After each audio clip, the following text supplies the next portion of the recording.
Hello, everyone. Welcome to the Preschool All-Stars podcast. I'm Bethany Johnson, and my guest today is Terri Johnson. No relation. How are you doing today, Terri? I'm doing so well. I'm so honored to be here and excited. Of course. Yeah, we're excited to hear what you got going on. I see you got your preschool shirt on. I see your background. So I'm guessing you have an online preschool? I do. Okay, we're going to hear all about it. But first, right. As we do, I like to get a little backstory. Tell me what was going on, what your background is, your education is it have to do with preschool? What was going on before you decided to start an online preschool? Right. So my journey starts all the way back when I was in college. Typically, the only jobs you can get full time is working with children. So I had my own apartment, and I was looking through the classifieds. This is how long ago it was. The classifieds for a job, and I saw an ad for a preschool. So I did start out with a preschool. I know a lot of people start out with daycare, but I actually started my career in a preschool. Cool. And I didn't intend on being a teacher. I just intended on studying psychology, but I always knew that I wanted to work with children. So I started working in the toddler room at the preschool, and then when that job ended, I was a director for the YMCA. Oh, cool. And I did a couple of years there, and that was over. I thought I was going to continue on, get my master's in psychology, and work with children that way. So your bachelor's is in psychology? Yes, with a concentration in child development. Cool. So I've always loved the little people, but I wanted to help them in a different way. I moved to Georgia soon after I graduated, and I couldn't find a job immediately because, with a bachelor's in psychology, it's really hard to find anything. What kind of jobs when you're getting it in psych? I mean, I think psychology is fascinating. I love learning about it, but when you're getting that degree, other than, I guess, becoming a psychologist, what other jobs are available? Right. I mean, you can do office work, you can, clerk for others. It's just, working as a tech in certain fields. So it's really nothing that you can do because you don't have any, licensure. So I came to Georgia, and of course the only experience that I've ever had was working with children. So I didn't end up in a preschool down here. I ended up working at a daycare, and I left that. And I started. Why'd you leave that? What were the reasons for that? Because it was just a job. I ended up getting it right when I moved here. So within 2 weeks, I had a job.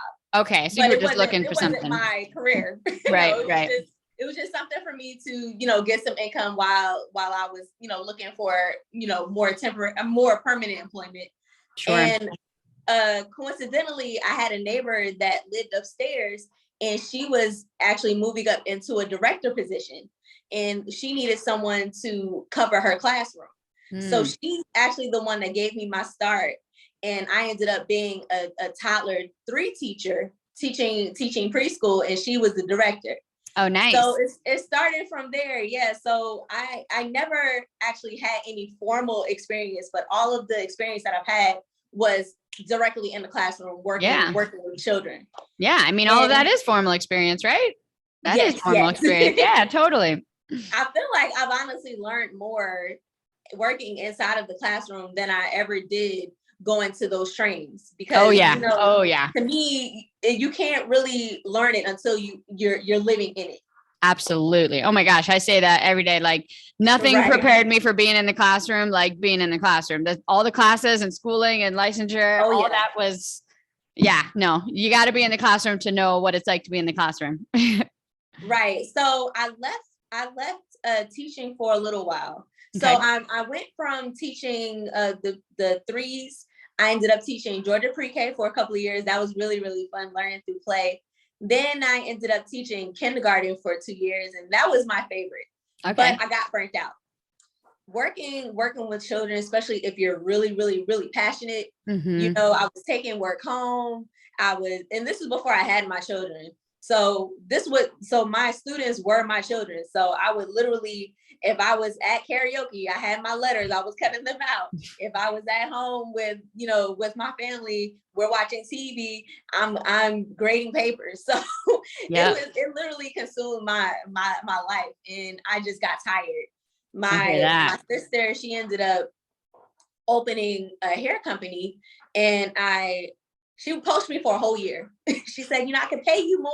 And I said, well, no, it's not about the money. I love what I do. I love being a teacher, because if you're a teacher, it's definitely not, it's not about the money. Not for the money. Yeah. You love it.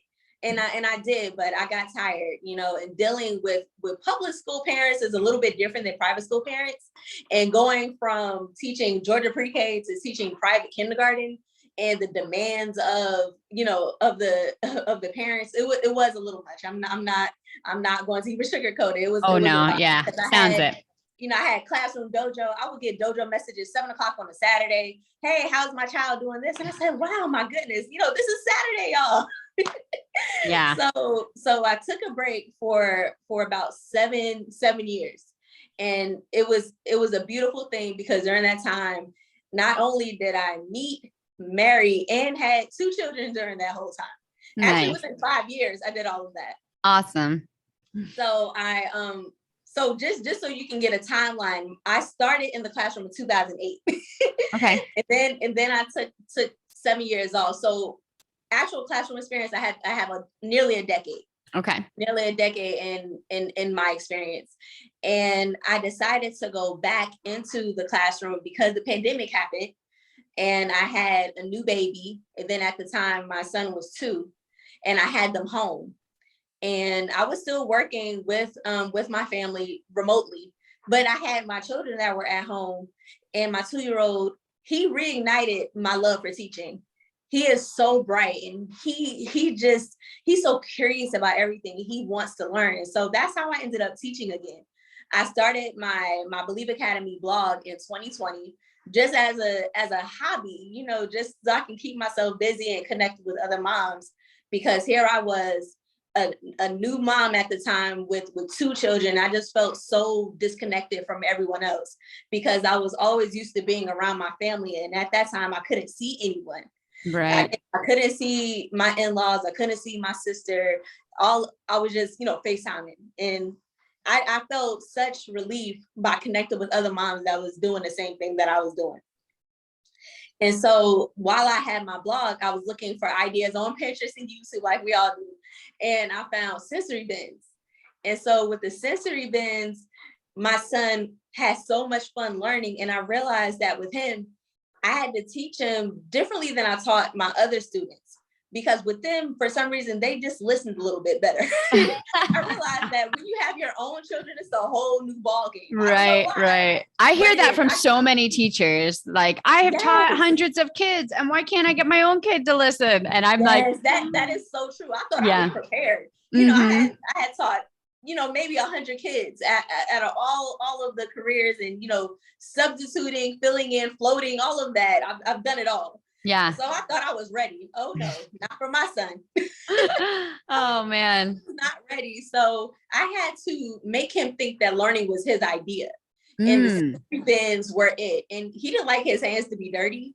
So I wanted to, I had to, I wanted him to still get experiences like other children. So I had to ease him into different things. So the sensory bins allowed him to get those experiences on his own terms and learn on his own terms. Oh, I love that. And even when I started my school, I decided that I was going to use the sensory bins as a way so that I can teach multiple levels of children, and those children don't know what the other ones are struggling with. So you can have one sensory bin and then teach it in so many different ways so that everyone feels included. Ooh, okay. So is your niche like sensory experience? It actually wasn't. But I recently discovered that I want to bring, because before I even started the online school, which I just started last week, but before I started it, I had a sensory bin business. Okay. So I realized that some of my sensory bin customers were interested in the preschool. So that's why recently I decided that I'm going to now have a membership where you can get the preschool classes along with the monthly sensory bin. Oh, it's a great idea. This just happened within the last week. Yeah, that's a fantastic idea. Who doesn't love sensory bins? I was part of one of the, when I first opened my preschool, I got like a subscription to a sensory bin, and it was great. It was just not big enough because I needed a bigger thing, but I love sensory bins. They're like my favorite thing. Yeah, so that's awesome. And you can literally use everything, in the house. So you don't have to spend a whole lot of money. Right. Yeah. And that's what I like about it. Because it's accessible to everyone. You don't have to go out and spend a whole lot of money, because I see some fancy ones and they're nice, but all of the ideas are from my son. So he's the one that inspires me. I have a rainbows one where it's just a whole bunch of colors. And then I have the hungry caterpillar. So all of them have to do with something that he found interesting. The gingerbread is my favorite because I love the gingerbread man too. Yeah. So I have a gingerbread. So I have, nice. So when he comes with an idea, I bring it to life for him. And I love that. This week, I mean, we're doing Ocean Week, and I just put some blue water in the bin and I had a whole bunch of lids for the plastic applesauce pouches, and I put those in. Yeah. And then I put in some little sea animals, and they just scooped the plastic out of the ocean to help save the animals, and they loved it. Oh, I love that. Yeah, it was great. And it was like free. It was totally free because I had the stuff and it was super easy. So yeah, you can totally make easy sensory bins from stuff around your house. Have to take that idea though. Totally. Yeah. It was so easy. I just like found random plastic things and threw it in. And I'm like, we have to clean up the ocean. And I gave them like spaghetti scooper things, and they scooped that in a little bucket, and they just cleaned up the ocean. They loved it. I love sensory bins. Okay. So tell me about your preschool now. You had a sensory business and that was going well. So now you're integrating that into your preschool? Yes. So I didn't realize that until I joined the Preschool All-Stars that I had seen joy literally everywhere. I did, but sometimes you don't really pay attention to it until you're actually, interested. But I had been seeing these ads, a preschool is different than a daycare. And I said, you know what? She's right. A lot of people don't really think about it. Think it, as one big category, but no, it's a total difference between working in a daycare than working in a preschool. Yeah. And so after I started my sensory business, I still needed a primary income. So I went back to where my son was attending daycare. So I started teaching him in, not him directly, but his friends in another classroom. His classroom was literally like right across from me. So I can see him and I can, still teach my class at the same time. Nice. But what put a sour stint on it is that one day my youngest got sick. And typically during COVID, if your children are showing signs of sickness, they're not allowed in. And I knew, as a mom, when your child is just not feeling well. Yeah. And I was attending work on time, always there, never late, and even stayed after if they needed, extra help with, teachers being out or whatnot. And I was required to come to school, work that day with my son being sick. Ooh. And they wanted you to bring him? I had to bring him because I had no one else to watch him. And I called and said, hey, I'm taking him to the doctor. I had a doctor's note and they still wanted me to come in. And even my coworkers were like, why are you here? He was, I actually brought him into the classroom with me because as the mom, I wanted to be able to watch him, but that felt horrible. Yeah. I felt like the worst mom ever. And I said, you know what? Never again will I put a job before my children. So that happened like the first week of December. By the last week of December, I put in my notice and I said, I'm going to find something else. So I had in my mind this Joy lady that I had been seeing on the internet. And so I said, okay, I'm going to stay home with them. And I kept trying to find different teaching jobs, but ironically, I could not find a place for my children to go to attend school. And that never, ever happened to me. That never, ever happened. I always was able to find, a place for them to go. I'm still on a waiting list currently. I never took myself off of the waiting list, but as of now, I had been looking since December. Wow. Yeah. And you're in Georgia? and I still couldn't find a place for them to go. So I said, okay, I need to do something that can generate income while I'm at home. And so that's why I started the school. Awesome. Because now I can teach not only on my own terms, but I can teach my children at home. Mm-hmm. Because when I was teaching at the daycare, I was providing a high quality of education for children, but my son was in a room where the teacher was inexperienced and didn't know how to teach him. And so I felt horrible because by the end of the day, he didn't want to learn. I wanted to teach him, but he didn't want to learn. Yeah. And I felt, as a mom, that's horrible for you to not be able to have that energy and, teach your child. So this was a win-win. Yeah, this sounds like a perfect solution. Yeah. Yes. So you went through the 7-day challenge, 30-day challenge. Where are you right now? You just finished? So no, I finished so I had got the idea that this is what I was going to do in March. Okay. So I think the 7-day challenge started in April this last time. Yep. So I was waiting. I was like, oh, I can't wait. So I had all of these notes of what I was going to do. But the first thing, I did get the book. So I got the book in March. Okay. So I got the book in March, had all of my little notes, and I was ready to get started for the 7-day challenge. And when the 7-day challenge, I couldn't believe how fast I breezed through it. And it was because I had so much support. And I got a taste of the All-Stars and the free group. They were pouring all their love into us. And it wasn't until we had to actually have 5 comments on each one of our friends' posts that it made me commit. Because I always thought, well, I don't need anybody. I can, do everything alone. But no, I realized that I do need that support. And it felt good to not only get the support, but to give the support too. So it's a wonderful group. And I absolutely love it because if it wasn't for the group, I wouldn't have had that same accountability to keep on going. So I finished the 7-day challenge. I finished the 30-day challenge. And I started my school on my mother's birthday. My mother now has passed on. But her birthday was June the 7th. So I started last Tuesday. Wow. And tell me about it. What is it called? So it's called Believe Academy. And originally I was going to only teach ages 3 to 5, but I had a demand for 2-year-olds. So now I have a mommy and me class that meets at 10:30.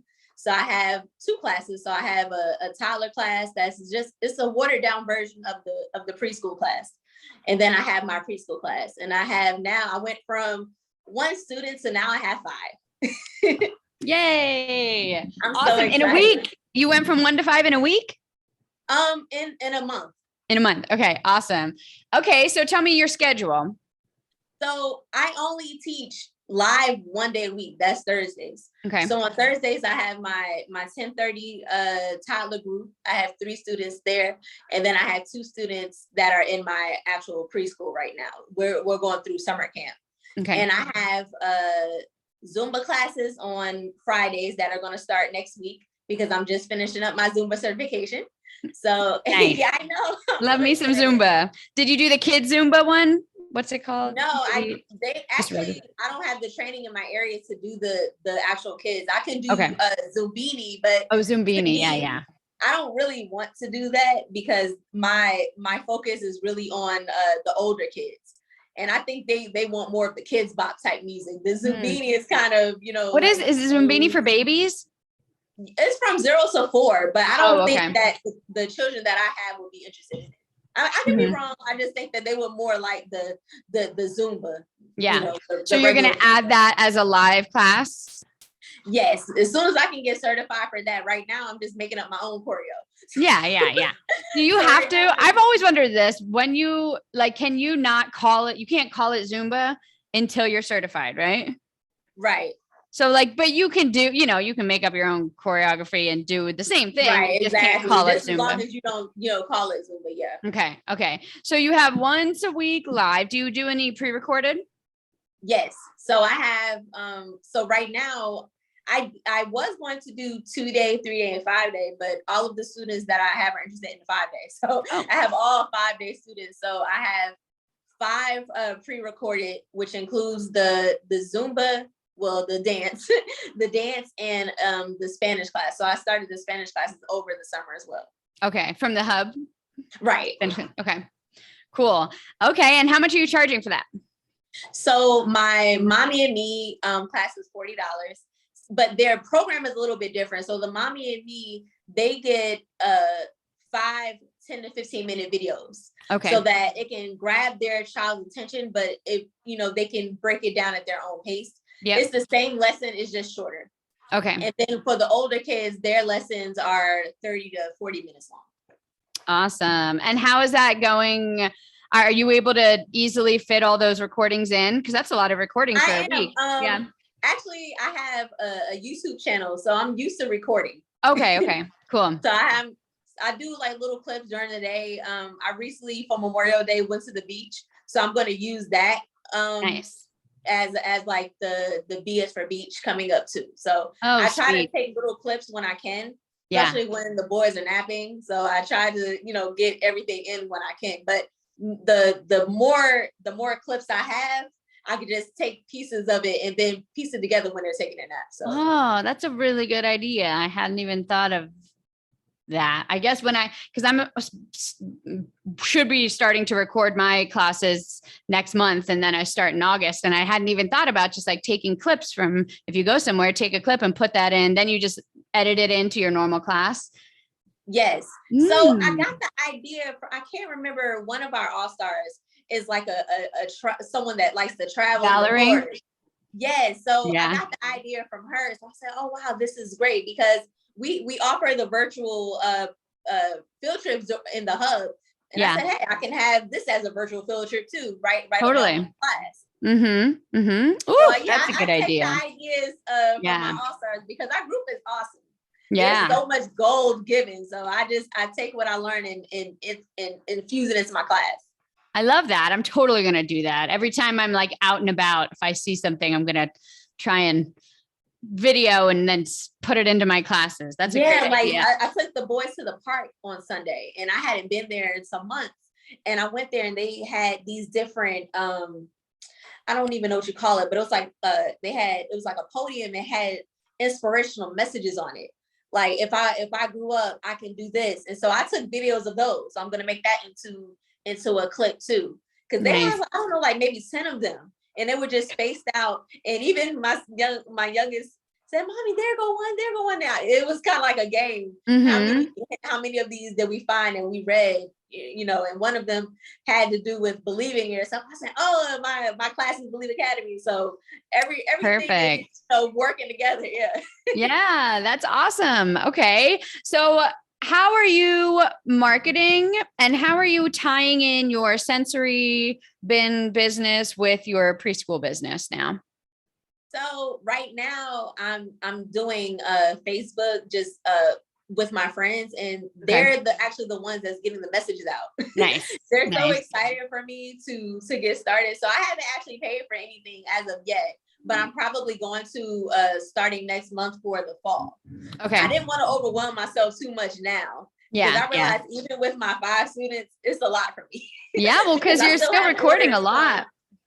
Yeah, because I have orders from my other business also. So in between teaching, I still have to pack orders for my other business. And I'm not complaining, I'm happy. Yeah. But it's just a lot because the hub, it's like I have it in here, but it's still like little things that aren't automatic with me learning. So I'm still like adding stuff in there, taking stuff out and changing it while everything is going live. I hear that. I'm just realizing that I think some things I set up aren't right. So I feel like I have to go through the whole training again to actually get myself like oriented before I start, because there's so many things with the hub, and I went through the training and set it all up, and I'm like, sweet. Okay. But then I'm like, wait, I forget how to actually change this when I need to change it. And I just need to like train myself. Because you go through the steps, but like, do I really know how to do this? Exactly. Yeah, I feel the same way. I'm so glad I'm not alone. Yeah, no. Oh no, I'm feeling that too. I'm like, okay, she gives such great videos that you set it up. And then I realized like, oh wait, I still don't actually know how to do it. I was just able to do it without, because the videos were so easy to do. So now I have to go back and train myself, like actually practice it, go through the videos, practice it a few times, and then maybe take some notes. And yeah. Yeah, because Joy said, listen to me and you'll do fine. And that's what I've done. Yeah. like I really listen. And I think I'm not thinking while I'm doing it. I'm really listening. Yeah, just on autopilot. Has taken me far because my mindset has shifted. You know, so my business, even though I'm not advertising for my sensory biz like I should because I'm focused on my school, it has taken off. My talents haven't changed, but my mindset has. Like I have a winner and a successful mindset. Yeah, because I go to those motivational Mondays and I'm, you know, talking to my sisters inside of the group, and it's really keeping me motivated. It really works. That's awesome. Really, and did you move your sensory business to the hub too? So I have it right now as a link. Okay. I didn't, so I still have, because I just started the contract for my website. So I didn't want to waste any of the money. So I still have my other website. Okay. And I just have it as a navigational link to go back there. Perfect. And how do you, like, when kids sign up for your preschool, does it automatically sign them up for getting the sensory? Do you send them once a month? No, so I have to finish it this weekend. Okay. So I haven't even advertised it yet. Okay. So you just opened a week ago. I'm getting ahead of you. I'm sorry. So it's going to be live hopefully tomorrow. Okay. And I put some flyers into my sensory bins that I sent out this week. Nice. Yes. Perfect. So but it's to also keep me honest so I can make sure that I do it. Yeah. One thing I learned from this whole process is not to procrastinate. Make sure that you do things in real time, because before I found joy in the group, I really was taking my sweet time, and it could have been years, honestly, before I started school. and I'm working hard but getting nowhere. Right. And so I set these deadlines for myself so that I can make sure that I get things done on time. So those flyers have a date on it. So I have to. So that was another thing that she told us to do. She told us to put a date on things. So I put a date on it. So yeah. So I shipped out my last batch on Friday. So they should be getting a Monday. So I need to make sure that I have everything together so that, you know, when they click on it, it's a link that works. Totally. I love that idea. That's a really great idea. I took the month of July off at my local preschool, and I'm going to use it to spend time with the baby and just to relax. And then, but also because I want to pre-record all these videos for my online school that opens in August. I want to get ahead of it, you know, so I'm not every weekend, you know, and I just I'm the kind of person who's like, yeah, I'm going to do that. And then the night before I'm like, oh, I have 10,000 things to do because I procrastinated. So that my husband was like, you need to set a schedule for all of July and write down, you know, little bits at a time. You're going to record 2 classes on this day. You're going to record 1 class and make a schedule for yourself. So then every day you look at the schedule and you're like, oh, this is what I have to get done today. And then I'm not in my head about, I have so much stuff to get done this month. What am I going to do? Where do I start? What do I do? Because that's what I do. I stress and I don't get it done. I just stress about it all. You're not alone. So that's my first thing to do is to make the schedule. So I do it, but I'm procrastinating on making the schedule. So that's just how I roll. But and this may help you too, because some of the things is just the words that we use. When I hear to-do list and schedule and I have to get it done, it stresses me out. Stressful, so yeah. I use the words intention. So these are my intentions for the day, and it puts a little less stress on it. And then I have each day where I have a paper and I divide the days, and I have, maybe 3 or 4 things that I'm going to do today, 3 or 4 things I'm going to do tomorrow. And then I do it in pencil, or I may use my dry erase board and I erase it. So I don't see it anymore. And it feels so good that I got it done and it's out of my way. Yeah. So that may also help. That's a good idea. I have 2 little boys at home. I have my 3-year-old, he'll be 4 in July, and I have my 2-year-old. And my 2-year-old is all over the place. So I have to be able to get my work done and also be present for them, because this is why I do this. Exactly. So so I have my intentions so I can, and because they're reasonable, you know, 3 or 4 things, I can do that. I can do 3 or 4 things a day and not feel bad, because also when you start to feel bad, it makes you not want to even pick up the list again. It's true. So, it's true. And I struggle so much with like wanting to spend quality time with my baby. My baby's 14 months. And I'm just, on the weekends, I'm like, I want to spend that time with him because during the week I'm in the preschool so much. And he's just, he's just following along with me, but I don't get that like one-on-one time during the day because I got a lot of stuff to do. And so I'm trying to be like, especially in July, I'm like, this is my month. I didn't really have maternity leave last year because as soon as the baby was born, we went right into summer and then right into fall and we just haven't stopped. So this is my time to like spend, get that sweet baby time alone with him. Yeah. But also I have so much stuff that I feel like I need to do. So I need to set intentions for the day. I like that. Yes. All I thought about was getting it done. And the more I thought about getting it done, the less I got done. So I said, I had to, something has to change. So that's why I set the intention. This is my intention for the day. And I go to sleep thinking positive things. So I go to sleep in a positive mood and I wake up in a positive mood. And I try to get a few minutes to myself, which is gold. Anytime you can get that peace and quiet is gold. And I set my intentions in my head for what I'm going to do. So I meditate in the morning and I think about what I'm going to do, how I see my day so that I can mentally be prepared to do it. That's a great idea. I'm just reading this book called Raising Good Humans. And it talks like the whole first half of the book, it talks about like being mindfulness and mindful parenting and getting your head in the right space so you can then be in the right space.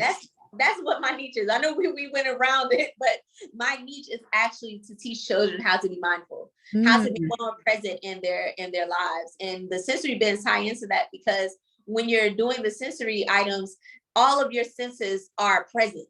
So I want to teach them to be gracious and to be thankful for the use of their senses, be gracious for the activities that they're given.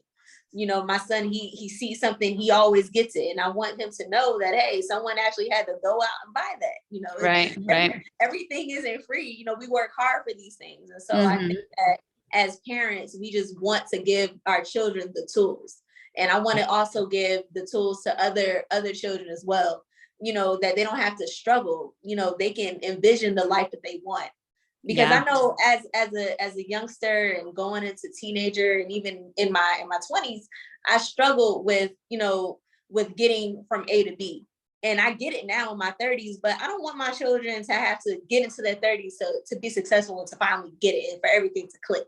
Yes, I feel the same exact way. I'm like, I don't want that to be a struggle for you because I did struggle. I struggled until, until my 30s now I feel like, I'm more self-awareness about my own, definitely inadequacies and strengths and whatever. But I want to be more mindful because I want him to be mindful and all these things I want for him that I didn't have. And I don't want him to wait till he's 30 to do it. So I have to learn how to do it so I can then teach him that I've never been able to like meditate. My mind just goes a million miles a minute and can't focus on anything. So I'm like, all right, I gotta slow myself down. I gotta do some research and I really gotta be intentional about this because I want that for him. And I'm his teacher. I'm the person who is modeling all of these things. Yeah, I see you. We're here.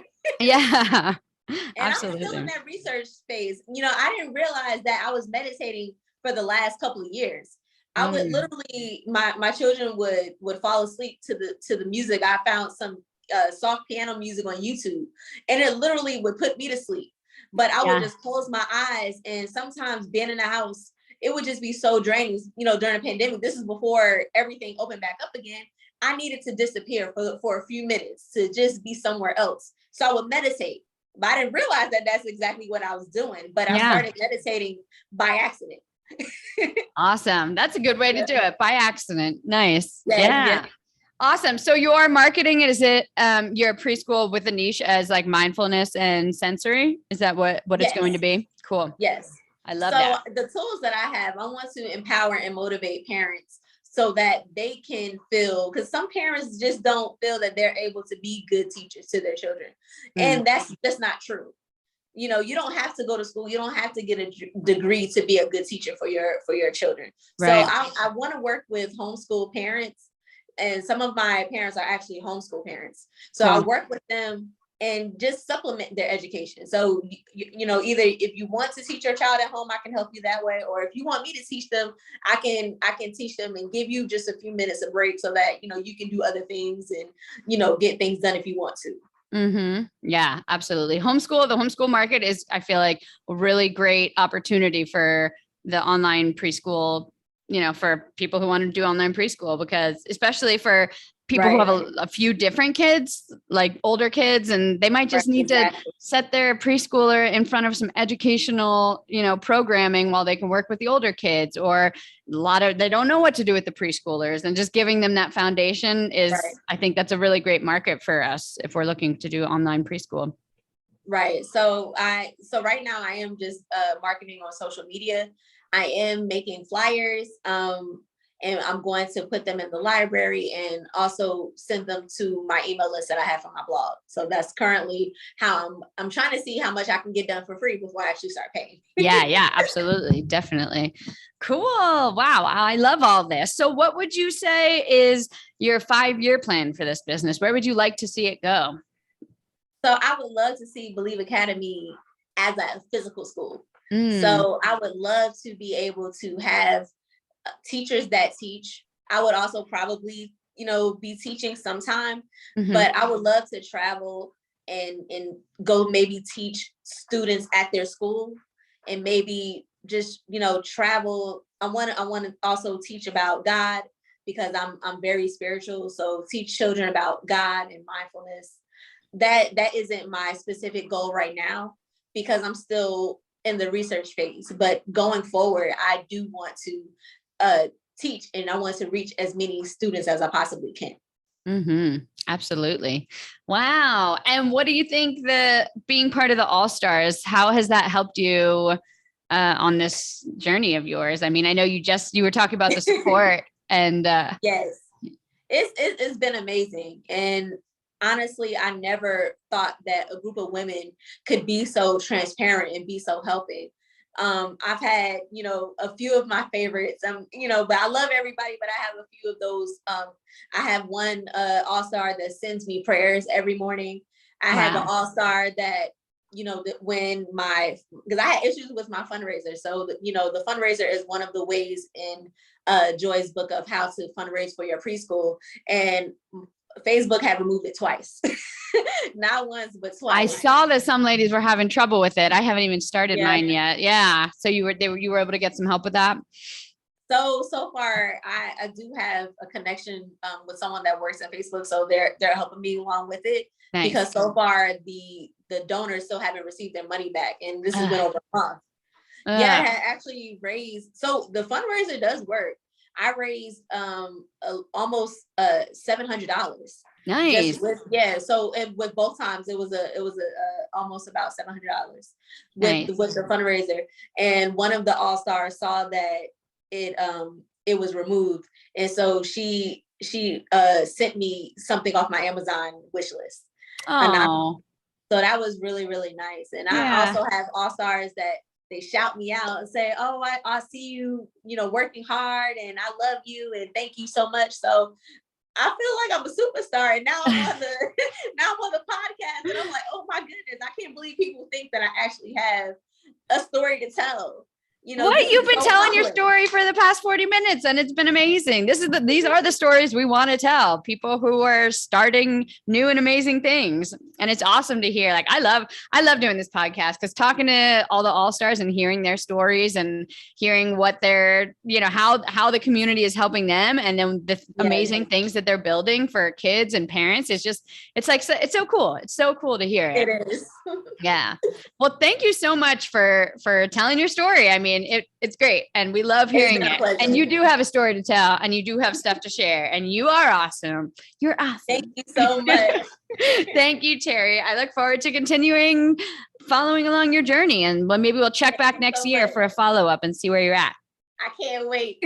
Awesome. You have a great night. Thank you. You too. Alrighty, bye-bye. If you'd like to have a success story just like that one, I invite you to join our Preschool All-Stars. It's my exclusive membership community where you'll get mentorship from me with weekly Q&A lives, support and guidance and friendship from hundreds of women on the exact same journey as you, starting, running, and growing their preschools, and my exclusive access to Preschool University, every training and done-for-you file that you'll need for every milestone on your journey to help you start, run, and grow your preschool. We've all been there, and we've got the exact same steps that you need to go through, but we do it all very quickly so that you don't have to waste time or money doing the wrong things at the wrong time. We'd love for you to join our Preschool All-Stars membership. Just go to preschoolallstars.com or click the link in the description to immediately jump into Preschool All-Stars. Again, go to preschoolallstars.com and we'll see you there.